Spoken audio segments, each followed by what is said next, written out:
ومكملين من الدهون الخطيرة جدا واللي تعتبر مضرة هو الترانس فات، وده تالت نوع من الدهون اتكلمنا عليه بعد ما اتكلمنا عن الدهون الصحية والدهون الغير صحية.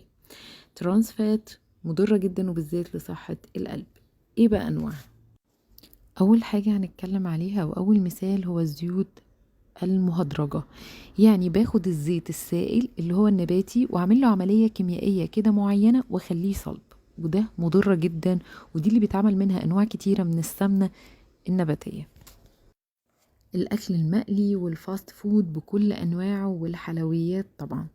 طيب اعمل ايه؟ المفروض اخد بدايل مفيدة بدل الحاجات الضارة دي. هديكوا شوية أمثلة لبدايل صحية. يعني هنشيل المايونيز وهنحط مكانه زيت الزيتون كدريسنج للسلطة والكلام ده.